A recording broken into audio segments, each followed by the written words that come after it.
এই যে আলুগুলো দেখতে পাচ্ছেন, এই আলুগুলো কত সুন্দর, একদম নতুন আলু, একদম ফ্রেশ। এটা আমার নিজের গাছে হয়েছে, মানে নিজের লাগানো গাছ থেকে আলু খেতে পারছি, এটাই অনেক।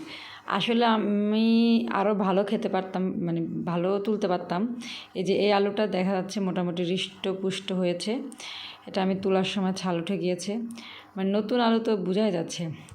তো বাকিগুলো এটাও আরও বড় হতো এবং এই বাকিগুলো আরও বড় হতো।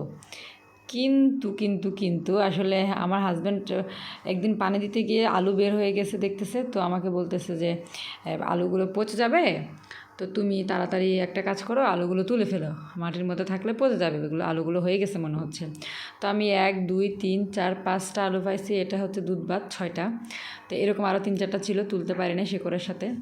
তো গাছগুলো সম্পূর্ণ মরে নাই যে, সেজন্য আলুটা আমি সঠিকভাবে পাই নাই। তো আমি যদি একেবারে গাছগুলো সম্পূর্ণ মরে যাইতো, তারপরে কিছুদিন পরে তুলতাম, তাহলে এগুলো সার পেয়ে আরও বেশি সারি হইতো, আর ছোটো ছোটো আলুগুলো এরকম বড় হতো, মানে আরও অনেক বড় হতো। তো অনেক সুন্দরভাবেই কিন্তু মানে মনটা ভরতো।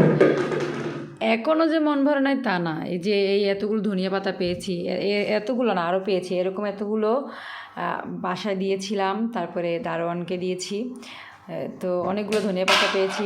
আরে নিজের লাগানো, নিজের ছাদ বাগানে, নিজের ছাদে করা গাছ, এর থেকে বেশি আর কি লাগে?